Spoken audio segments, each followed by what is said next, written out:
banyaknya kecelakaan sebenarnya Mas, kemudian dikait-kaitkan dengan kondisi itu gitu. Jadi lewat harus klakson, harus ini, bahkan dulu masih ada yang entah itu ngelempar rokok yang belum dibakar, ada yang ngelempar uang receh gitu ke lewat situ gitu. Nah, di jalan itu justru kalau saya ngelihat kebanyakan adalah orang yang buang buat laku pesugihan, buang di situ. Misalkan ada menyerupai pocong, melocong peludah, kemudian ada buto hijau gitu. Nah, justru malah penghuni aslinya itu kayak di kambing hitam. Tersingkirkan apa mungkin kambing hitam kan? Udah tersingkirkan, kemudian kena fitnah. Ini perbuatan wewe gombel, padahal enggak juga.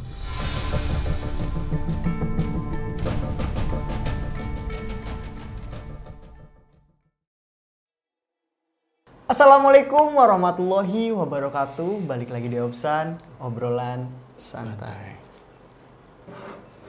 Minum dulu Om, seret soalnya. Nah teman-teman, kali ini aku sama Om Hao akan membahas tentang, sebenarnya ini seru sih Om. Iya. Ini salah satu urban legend juga yang terkenal di Indonesia. Tapi teman-teman juga harus tahu kalau misalkan tempat ini juga menjadi nama jalan, ada bukitnya juga, dan ini salah satu masuk top 10 hantu terseram di Indonesia, yaitu Gombel. Nah Om, apa yang Om Hao tahu tentang Bukit Gombel nih? Kita bakal bahas Bukit Gombel di Semarang, gitu. Iya, ini Gombel ini kan mengacu pada banyak hal ya, atau asal mula. Yang pertama katanya nih, saya sebut katanya dulu, dihuni oleh wewe Gombel. Itu wujud perempuan besar. Apanya yang besar Om? Badannya, oke. juga payudaranya. Oh iya. Memang iya ini. Betul teman-teman. Yang kadang menculik anak-anak untuk dinenenin. Oke. Beneran. Itu. Kemarin kan kita bahas juga kakek-kakek. Iya, nanti mungkin bisa nonton yang sebelumnya ya. Maaf, sebelumnya kita pernah bahas itu. Tapi juga kadang nggak hanya bayi kecil, tapi juga bayi gede itu yang diculik juga. Yang kemarin kakek tuh. Itu. Bayi gede ya. Bener sih, itu balita juga sih, balita tua. Betul. Terus kemudian Gombel ini juga mengacu pada akronim perpanjangan dari Gerakan Operasional Militer Belanda. Mantep, ada lagi nemu Om Hao tuh. Dilakukan di tahun 1945 hingga 1949. Waktu mendekati agresi-agresi itu di Semarang, Gerakan Operasional Militer Belanda, Gombel. Entar, jadi aku jadi kepikiran jangan-jangan WW Gombel itu bukan WEW tapi WW Gombel, itu kayak nama sebuah gerakan sih Om, betul sih. Sepakat aku. Ya, ini jadi kita ngeliat dari dua hal ini ya. Asal katanya itu. Nah, kalau untuk Bukit Gombel sendiri, KTJ sendiri pernah nelusuri kalau nggak salah tahun 2018, tapi waktu ke sana itu kita kurang persiapan. Kenapa? Izinnya, karena on the spot langsung datang. Nah, di situ ada bekas hotel dulu waktu itu yang akan ditelusuri. Konon ceritanya hotel ini angker, dan Bukit Gombel itu banyak sekali makam Mas, terutama bongpai atau makam Tionghoa. Tapi itu bekas kuburan kanan kiri. Bongpainya itu banyak, masih kadang kelihatan bongpai. Sampai sekarang Om? Sampai sekarang. Nah, dikenal di sini Tanjakan Gombel itu sering memakan korban kecelakaan. Ya memang secara strukturnya ataupun topografis wilayahnya memang curam. Bukit gitu loh ya. Nah, waktu ke sana memang perizinannya kurang, terus kita mau ngurus yang lebih lagi, ternyata direnovasi hotelnya. Itu. Kalau hotelnya dulunya kan nggak salah namanya. Iya. Terus di situ ini sih Mas, banyak entitas-entitas gitu yang sering penelusuran, tapi KTJ belum sempat. Dan ya? Sudah dibangun katanya gitu. Dibangun untuk hotel baru lagi, jadi sekarang udah nggak boleh syuting di situ. Jadi sebenarnya yang membuat kawasan Gombel, kita sebutnya kawasan Gombel karena ada jalannya, ada bukitnya, ada tanjakannya. Iya. Kita sebut kawasan Gombel ya Om. Jadi sebenarnya yang membuat kawasan Gombel itu angker berarti pertama tadi ada pemakaman di situ, pemakaman Tionghoa. Terus juga topografisnya itu yang curam.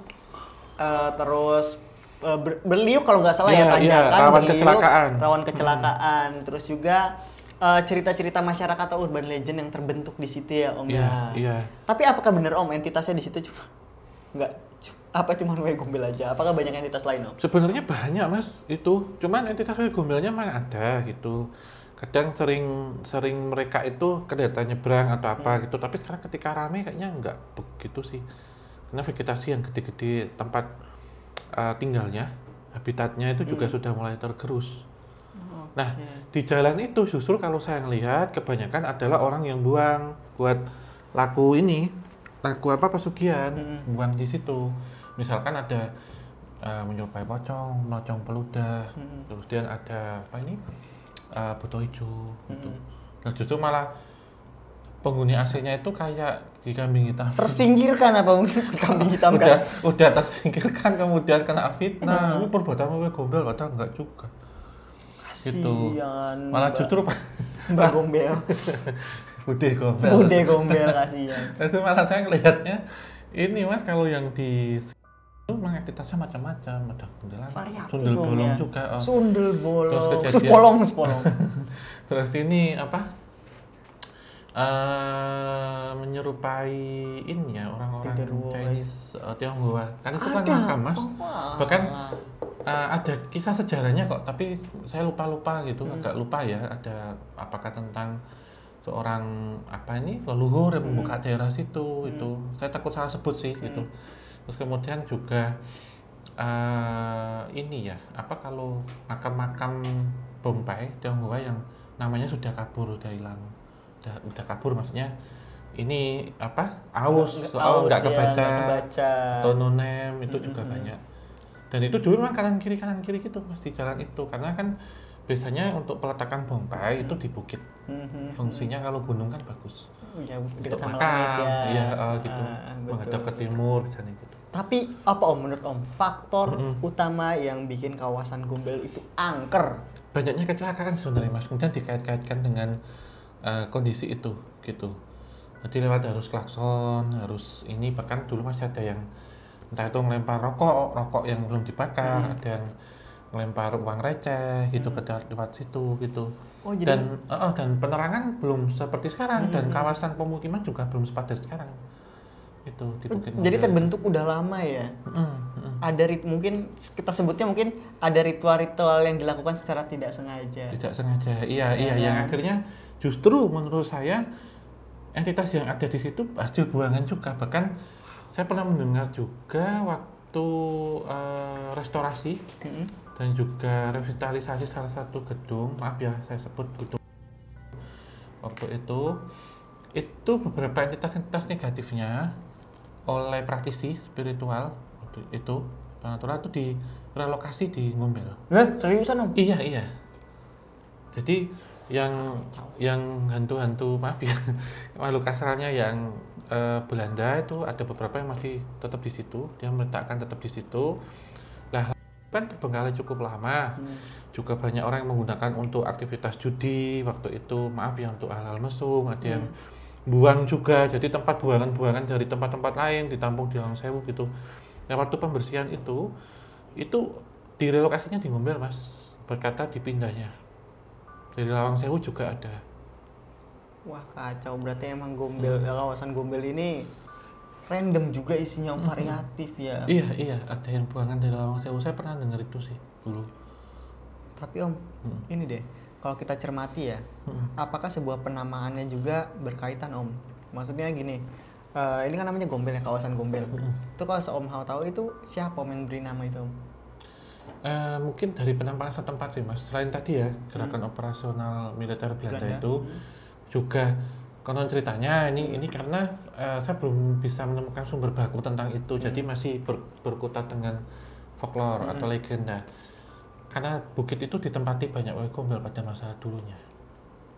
Oh sedih banget dong kalau kayak gitu. Iya dulunya. Kasian Bude. Sebelum ada ini Mas, sebelum ada pemukiman atau dibangun hotel itu. Jadi orang tuh sering lihat lalu lalang itu karena kan masuk ke arah Semarang atas ya. Itu jadi itu kan masih vegetasinya masih rungkut, masih masih semaknya itu masih lebat gitu. Lebat.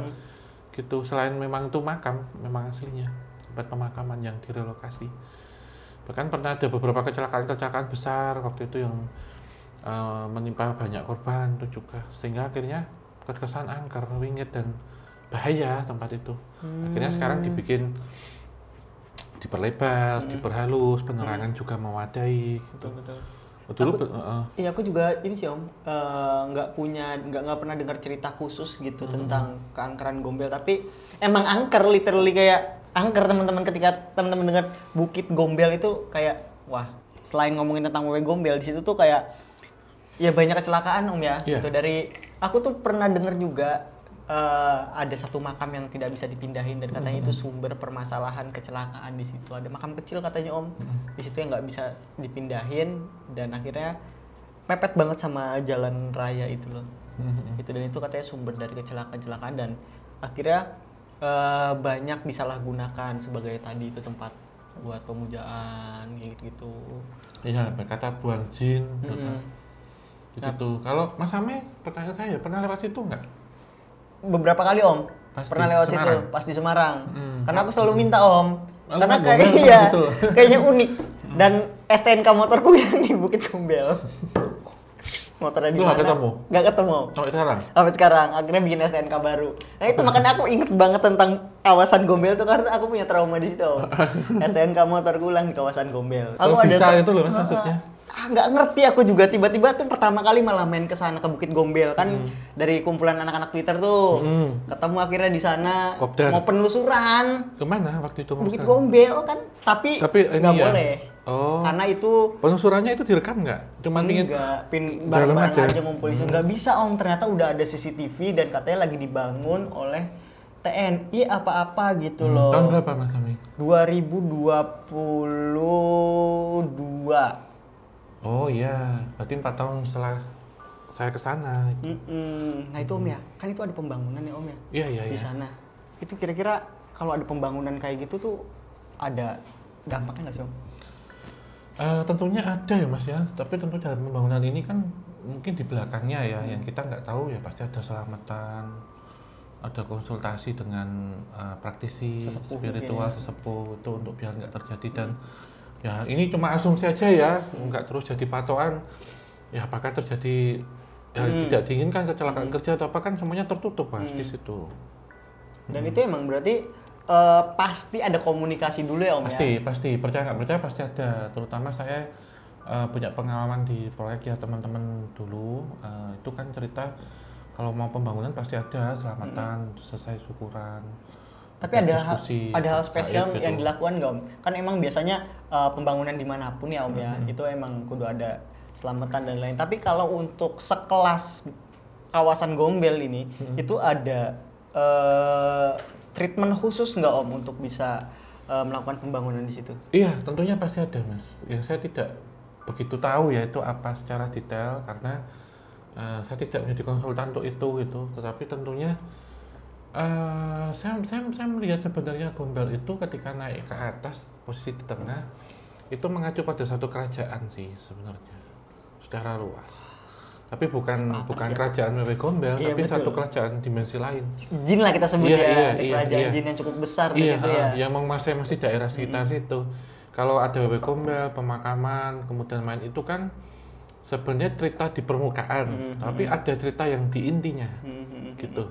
Gue sepakat sih Om, apalagi kalau kita membahas sebuah perbukitan ya Om ya. Iya.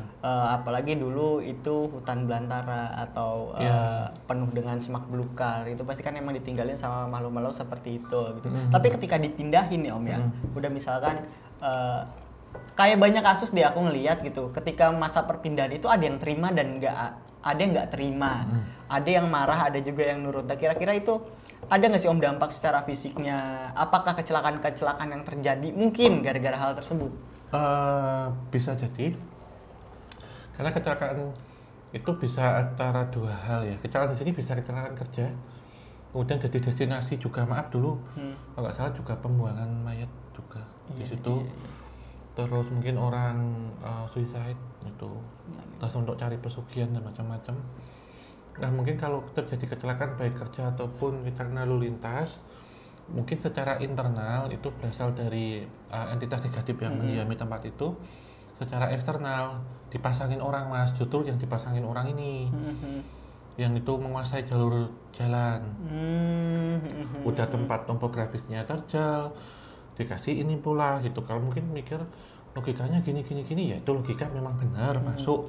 Tapi karena itu kemudian orang memilih tempat ini gitu sebagai sarana dan prasarana. Karena tempat ini betul. Nah, kalau lurus-lurus aja, aman-aman aja itu mungkin peluang terjadinya kecelakaan kan sedikit ya. Kayak belokannya tuh nanjak gitu, iya. Nanjak masih nanjak terus ya, gitu belok kan. Ini apalagi kalau zaman dulu belum jalan itu belum serapi dan tertata sekarang gitu loh mas, berarti lebih bahaya atau penerangannya juga kurang itu. Itu tapi kalau dari internalnya sendiri mungkin ada sesuatu yang dilanggar, entah ada perjanjian antara kedua belah pihak, kurangnya saji mungkin ya, ini secara perjanjian negatifnya, atau ada hal yang berkaitan dengan makam tidak bisa dipindah atau tetap dipindah atau hanya diurukin saja, itu juga ada banyak possibilities jadi om ya. Iya karena ini tentunya bersifatnya sangat subjektif, nggak bisa pasti. Mungkin cara pandang orang lain dengan Mas Ame atau saya itu berbeda semua. Soalnya banyak banget kemungkinan. Iya, versinya juga banyak karena berkaitan dengan pengalaman pribadi orang masing-masing. Sepakat. Gitu, nggak bisa kita punya pendapat sendiri sih. Gitu. Iya, soalnya kan kalau misalkan kita lihat dari kacamata spiritual atau supranatural ya, hal-hal yang membuat itu terjadi yang pasti kan godaan-godaan mereka gitu ya, atau enggak emang yang harus kita garis bawahi adalah oknum-oknum ini loh, gitu, oknum-oknum yang apa ya, yang emang sengaja memanfaatkan di situ sebagai tempat mereka mencari peruntungan lah kita sebutnya. Tapi dalam tradisi Jawa nih om, ada nggak sih om cara buat bisa bukan bertransaksi tapi berkomunikasi atau meruat tempat seangker kawasan Gombel?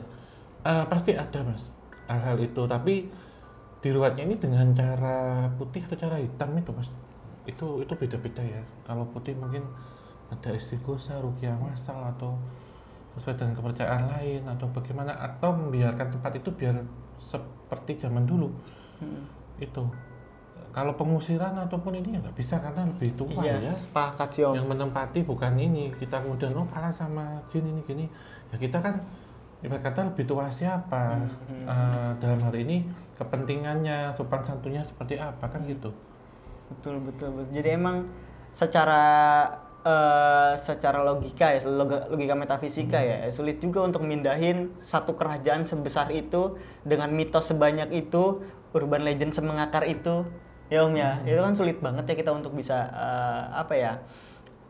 mungkin berkomunikasi secara terbuka gitu ke seluruh pengisi atau penghuni yang ada di kawasan Gombel. Tapi kalau misalkan kita Om Hao misalkan dikasih tanah nih di Bukit Gombel gitu, dapatlah ukuran 1 hektar misalkan. Hektar nggak mungkin mas, jauh banget. Ya ratusan meter. Ya 100 meter persegi lah. Om Hao mau membuat hotel. Nah itu yang dilakukan caranya pembersihan gaib biasa atau emang harus ruatan? Harus ruatan mas, izinnya juga. Izin secara nggak terlihat ya, gitu. Kalau izin secara terlihat ya kita paham lah ya. Itu mah ya. Penting licin ya. Tapi ini izin secara terlihat itu, kalau dari sudut pandang Om Hao sendiri, apa yang bakal Om Hao lakukan terlebih dahulu? Tentu sebelum misal ini dikasih apa pembeli saya? Dikasih, nggak mungkin. Tiba-tiba Om Hao nggak mau dibeli di situ mungkin. Beli di situ. Beli saya nggak mau lah mas. Beli dari tempat daerah. Ya kan makanya dikasih. Pikir ini aja ekonomisnya aja gitu ya. Iya. Dikasih nih dari klien Om Hao. Om Hao nih tanah di Bukit Gombel buat Om Hao. Posisinya pinggir jalan apa kan? Pinggir jalan. Bekas hotel atau bekas bangunan sesuatu yang udah diratain. Cara Om Hao apa dulu yang Om Hao lakukan ketika mau membangun itu?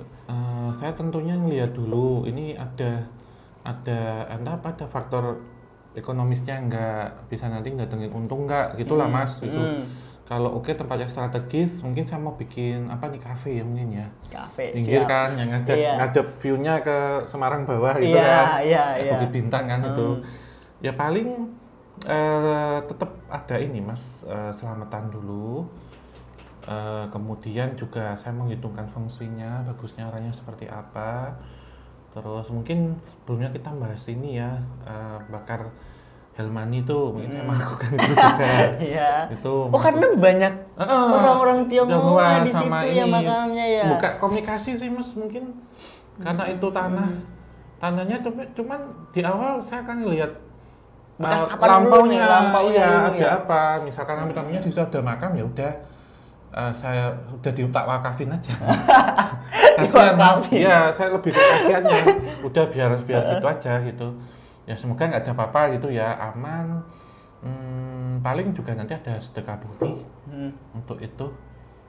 Dan lokasinya misalkan kemudian perlu diruqyah ya mungkin saya manggil Ustadz Faizar untuk ruqyah di situ. Curang.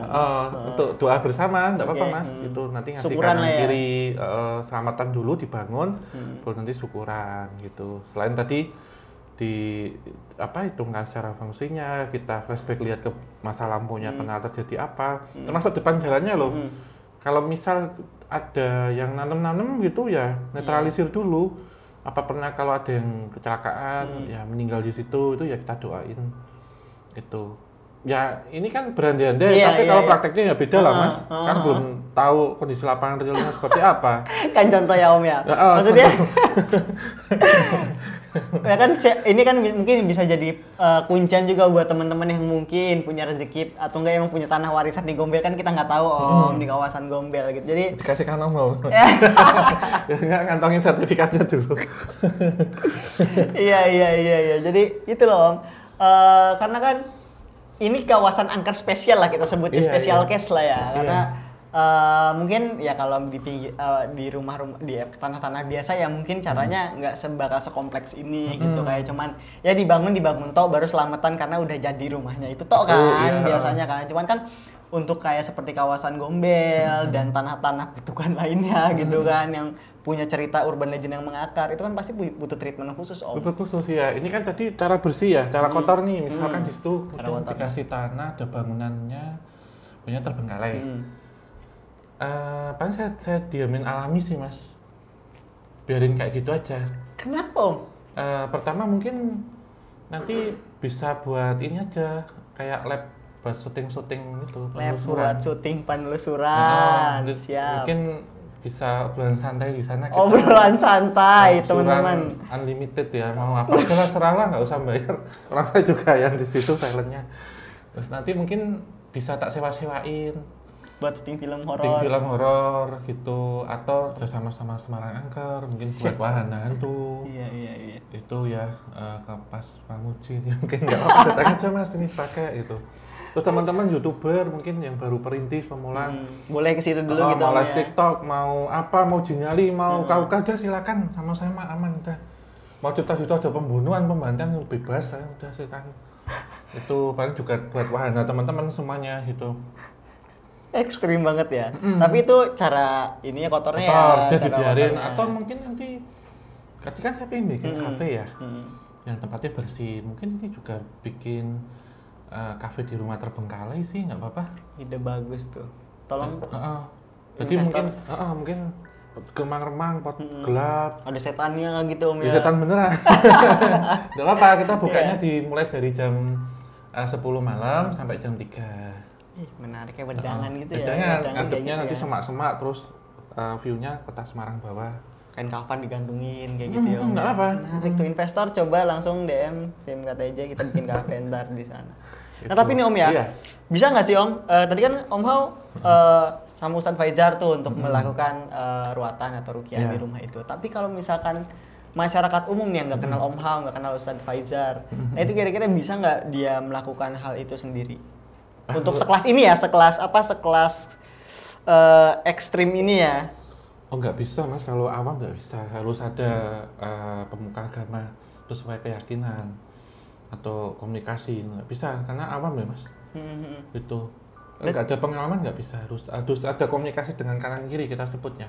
Berarti ada resiko dong, maksudnya ketika asal-asalan gitu ya, cari cepatnya, cari gampangnya aja, udahlah kita tinggal di sini, kita syukuran aja, terus tiba-tiba tidak sesuai ekspektasi gitu Om. Iya, nanti misalkan itu gagal ya bisa gangguan metafisik, usaha nggak bisa rame, sepi, rumah jadi panas terus gitu. Ada nggak sih Om kasus yang seperti itu? Banyak Mas sebenarnya. Bahkan proyek-proyek besar, bahkan sudah pakai praktisi pun juga kadang nggak tembus Tahu juga. aku proyek apa ini? Itu ada Tahu juga. Om. Itu juga. Jauh teman-teman proyeknya ini mah. Itu juga bisa. Itu Mas. Terbengkalai kayak gitu jadinya. Tinggalin akhirnya.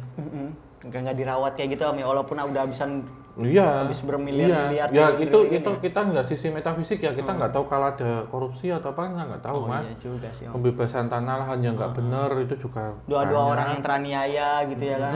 Itu juga mempengaruhi ya. Pengaruhi. Iya sih Om. Jadi memang apa ya? Kalau dalam kasusku sendiri sebenarnya yang aku pernah lihat gitu lebih chaos sih Om, karena kayak semacam kayak itu tuh cuman kayak malah ngajakin perang doang. Ketika kita melakukan itu nggak selesai atau setengah-setengah atau kayak mau nggak mau gitu kayak berat hati melakukan ruatan atau meruqyahnya kayak udah gampang cepet aja lah udah kita ini aja, itu malah memberikan emang efek dampak yang parah cukup, bahkan lebih parah dari ketika kita cuma nempatin tanpa ruqyah atau tanpa ruatan. Iya. Kalau gagal ibarat kata meninggalkan residual, jadi kayak sampah metafisika. Betul. Dan Jadi yang semakin memperkeruh. dan yang dari luar juga bisa menghantam Om ya. Apalagi kemudian praktisinya bawa kordamnya gitu, terus berantem sama yang di situ, ya sama nanti efeknya bisa sampah metafisik sih Mas. Menurut saya semua tempat itu walaupun itu maaf ya bebas pembunuhan itu masih bisa ditempati kecuali tempat bekas sekte atau ritual. Yang berkaitan sama satanik atau demonik itu udah Sulit ya. saya dikasih juga nggak mau kali Mas, beneran. Nggak mau. Buat Mas Ame. Yang ini aja buat Mas Amai, tadi enggak. Nah tapi Om, dalam apa ya, cleansing atau ritual pembersihan ataupun ruatan untuk sekelas ini, itu apakah memerlukan tumbal Om? Nah ini tergantung, soalnya tumbal ini kan adalah pengganti ya. Tidak selamanya yang kita pahami itu berasal dari nyawa, entah itu hewan ataupun manusia, tapi juga ada sesuatu yang ditanam di situ. Apakah itu pusaka, paku emas misalkan, atau batu, atau sesuatu hal misalnya kain atau apa. Lihat dulu sih Mas, tumbal ini lebih ke putih atau ke hitam itu aja sih, tergantung situasi, lokasi. Iya, kadang satu lokasi juga mintanya beda-beda Om ya. Benar, itu. Ada varian-varian. Variannya betul. Nah berarti kalau gitu ini Om, kita juga harus bisa mengerti etika komunikasinya mungkin ya dengan para penunggu di situ, apalagi ini sekelas kawasan Gombel kan udah angker banget sejak zaman dulu. Nah kalau menurut Om Hao, kiat-kiatnya nih misalkan rezekinya Om Hao emang dikasih rumah di situ, tapi Om Hao sebagai orang awam di situ, apa yang harus orang awam itu lakukan Om? Apa yang bakal Om Hao lakukan? Tentu kita cari ini sih Mas, konsultansi Hukum. Ya itu iya, hukum juga biar nggak kepalak ya. Konsultan spiritual Mas harus itu. Tanya kanan kiri atau kenalan gitu ya untuk bantu ini ada apa, coba dicekkan, dilihatkan. Terus nanti gandeng juga orang yang paham agama agar kita ada prosesi doa bersama itu. Jadi jangan kosongan menurut saya gitu. Terlebih kita lebih ini ya kritis, kita coba pelajari dulunya pernah terjadi apa di situ, peristiwa apa, tanahnya ini bekas apa gitu ya. Tanah bekas apa ini nggak semata-mata metafisiknya aja. Ya mungkin kalau ada makam, tragedi makam atau ada takutnya nanti ada tempat pembuangan virus atau apa gitu dulu kan ya takut Mas. Oh iya benar juga sih. Kita kan banyak ini ya kan, itu kan tempat pembuangan Mas. Iya, Apapun benar, itu benar, atau limbah rumah sakit atau apa ya. Kita paham dulu sih gitu.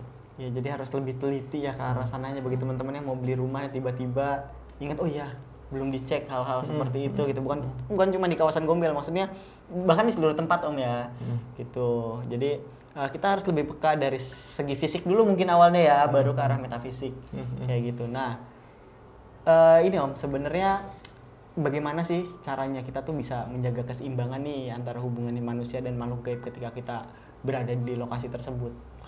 Tentunya pertama adalah saling menghormati dengan nuluk salam ketika akan masuk. Tidak memandang sebelah mata hal seperti ini. Kita tetap hidup berdampingan gitu. Ya saling menghormati aja sih Mas, umum ya. Jika sifatnya netral gitu. Tapi kalau negatif pernah terjadi hal-hal sesuatu itu ya perlu sesuatu ini sih Mas, perlu harus manggil itu tadi konsultan. Untuk tentang hal itu. Entah di sini praktisi supranatural, ahli agama atau yang paham tentang hal-hal kayak gitu untuk bantu. Tapi bisa nggak sih Om? Kan ini tempat ekstrim banget nih ya, udah ngeruts banget nih horornya. Bisa nggak sih orang yang bener-bener polos, normal, nggak ngerti apa-apa tentang hal-hal gaib, tiba-tiba kayak dilewatin mimpi atau tiba-tiba jadi peka dan lain-lain ketika tinggal di tempat seperti ini Om? Bisa. Lewat alam bawah sadar semua orang bisa. Ada pesan gitu masuk lewat situ ya? Iya, tergantung Pak ini ya.